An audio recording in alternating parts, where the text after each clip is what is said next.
हर trader ये गलती करता है। एमएसीडी, आरएसआई, मूविंग एवरेज, ये सब इंडिकेटर्स देखकर ट्रेड करता है, लेकिन फिर भी 90% लोग कंसिस्टेंटली लॉस में रहते हैं।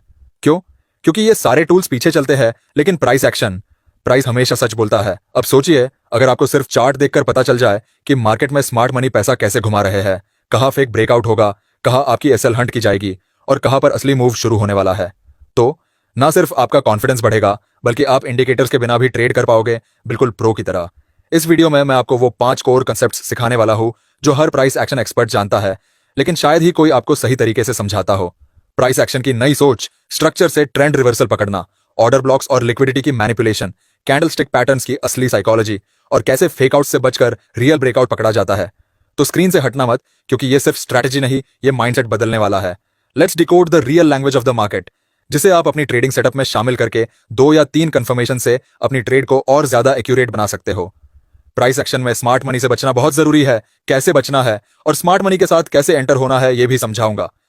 पहले एक नजर डालते हैं प्राइस एक्शन पर नए नजरिए से। प्राइस एक्शन का मतलब केवल ये नहीं कि चार्ट पर सपोर्ट रेजिस्टेंस की 2 लाइन खींचकर स्क्रीन के सामने बैठ गए या फिर इंगल्फिंग कैंडल देखकर ट्रेड पर सवार हो गए। प्राइस एक्शन असल में है मार्केट पार्टिसिपेंट्स के इमोशंस को लाइव चार्ट पर डिकोड करना। हर कैंडल डर, लालच, उम्मीद या घबराहट का नतीजा है प्राइस एक्शन। जब आप देख रहे होते हैं कि प्राइस लगातार एक ही लेवल को टेस्ट कर रहा है, तो इसका मतलब सिर्फ सपोर्ट नहीं होता, इसका मतलब होता है कि वहां बहुत सारे बायर्स बार बार कोशिश कर रहे हैं, लेकिन शायद स्मार्ट मनी उन्हें ट्रैप कर रही है। आप में से कई सारे ट्रेडर्स इंडिकेटर्स के भरोसे ट्रेड करते हैं, लेकिन आपको पता नहीं कि प्राइस एक्शन के बिना ये सारे इंडिकेटर्स लैग करते हैं। ये तब सिग्नल देते हैं जब प्राइस मूव कर चुका होता है। इंडिकेटर्स, चाहे वो आरएसआई हो, एमएसीडी हो या सुपर ट्रेंड, सब पीछे चलते हैं। एग्जाम्पल के लिए, आरएसआई आपको ओवरबॉटेड तब दिखाएगा जब मार्केट पहले ही काफी ऊपर जा चुका होता है। क्रॉसओवर तब देता है जब मोमेंटम निकल चुका होता है। अब आप बोलोगे कि तुम भी तो अपनी वीडियोस में इंडिकेटर्स के बारे में बताते हो, लेकिन मैं आपको 2 या 3 कंफर्मेशन के साथ ही ट्रेड प्लान करने को कहता हूं, क्योंकि प्राइस एक्शन एक चीज से नहीं चलता। एक प्रो ट्रेडर हमेशा प्राइस एक्शन कॉम्बो बना के ही ट्रेड में एंटर होता है। प्राइस कभी झूठ नहीं बोलता। अगर स्मार्ट मनी कोई लेवल डिफेंड कर रही है, तो प्राइस वही दिखाएगा। इंडिकेटर्स उस एक्शन को कुछ कैंडल्स बाद में दिखाएंगे, तब तक एंट्री लेट हो चुकी होगी। इसलिए स्मार्ट ट्रेडर्स इंडिकेटर्स पर डिपेंड नहीं होते, वो प्राइस को लीड करते हैं। इंडिकेटर्स यूजफुल है, लेकिन उन्हें मास्टर तभी कर पाओगे जब पहले प्राइस की भाषा समझोगे। कैंडल्स आपको वो बता देते हैं जो इंडिकेटर्स छिपा लेते हैं, और यही है प्राइस एक्शन, एक सीधा रॉ तरीका मार्केट को पढ़ने का, बिना किसी फिल्टर या डिले के।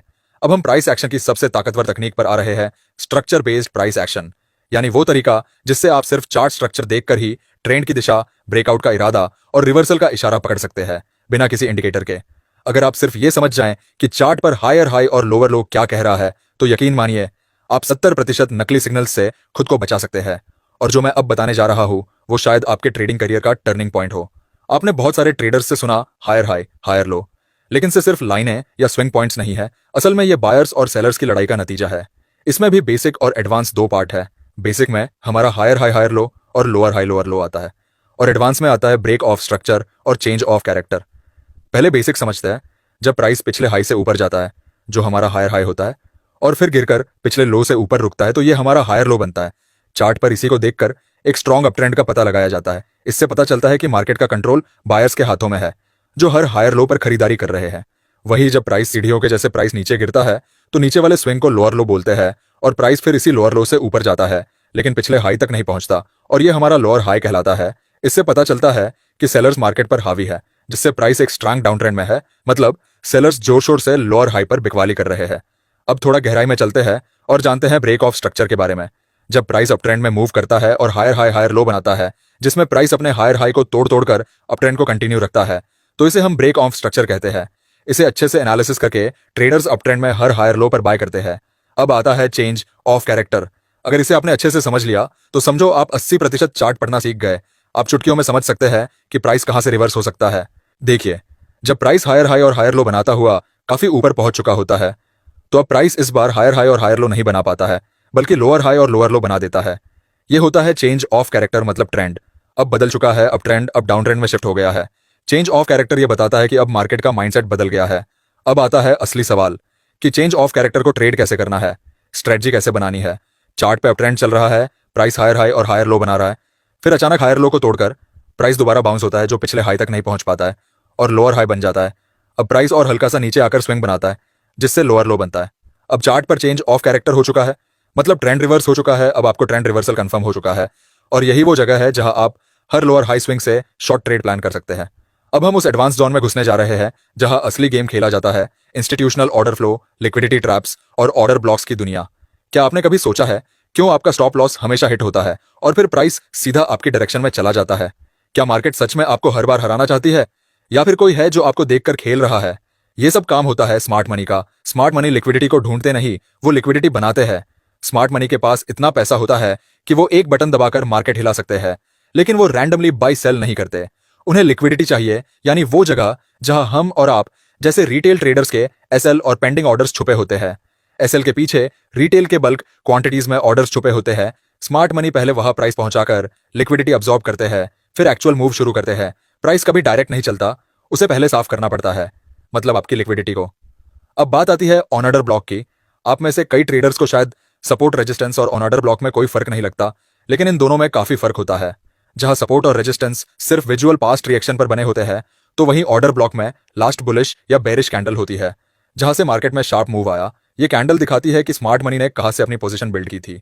अब बढ़ते हैं अगले पॉइंट की तरफ, जहां से एक बिगिनर ट्रेडर प्रो बनना शुरू करता है। इमेजिन करो, आपने चार्ट पर एक बुलिश एंगल्फिंग कैंडल देखी, आप एक्साइटेड हो गए, बाय करो। लेकिन अगले ही 5 मिनट में प्राइस उल्टा गिरना शुरू हो गया और आप सोचते रह गए, एंगल्फिंग तो बुलिश होता है ना। यही होता है जब आप पैटर्न देखते हो लेकिन कंडीशन को इग्नोर कर देते हो। कैंडलस्टिक की ताकत उसकी लोकेशन और मार्केट स्ट्रक्चर से आती है, सिर्फ उसके शेप से नहीं। ट्रैप जोन्स और फेक आउट्स की पहचान, ये वो टॉपिक है जो हर रिटेल ट्रेडर को समझना चाहिए, क्योंकि सबसे ज्यादा पैसा यही गवाया जाता है। प्राइस रेजिस्टेंस जोन पर पहुंचता है, एक बड़ी बुलिश कैंडल बनती है, रिटेल ट्रेडर्स एक्साइटेड हो जाते हैं, ब्रेकआउट आ गया, बाय करो। लेकिन अगले ही मोमेंट प्राइस वापस उसी रेजिस्टेंस के नीचे गिर जाता है और स्टॉप लॉस हिट हो जाता है। यही होता है फेक ब्रेकआउट, जिसे कहते हैं लिक्विडिटी ग्रैब या ट्रैप। क्योंकि स्मार्ट मनी जानते हैं कि रेजिस्टेंस पर रिटेलर्स देंगे और एसएल थोड़े उगे, तो वे प्राइस को थोड़ा ऊपर ले जाकर एसएल को हंट करते हैं, फिर वापस नीचे गिराते हैं। इस प्रोसेस को कहते हैं स्टॉप लॉस हंटिंग या लिक्विडिटी स्वीप। आपको कैसे पता चलेगा कि कोई मूव ट्रैप है या रियल ब्रेकआउट? इन 4 पॉइंट्स में समझते हैं। पहला, फेक मूव में प्राइस ब्रेकआउट के बाद तुरंत रेजिस्टेंस के नीचे वापस आता है। रियल ब्रेकआउट में प्राइस रेजिस्टेंस पर रीटेस्ट करता है या स्ट्रॉन्ग मोमेंटम रखता है।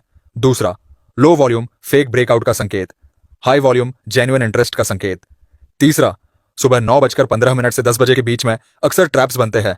चौथा, क्या price previous supply demand zone से रिजेक्ट हुआ है? अगर ब्रेकआउट जोन से पहले कोई बड़ा ऑर्डर ब्लॉक है तो फेक आउट का खतरा ज्यादा है।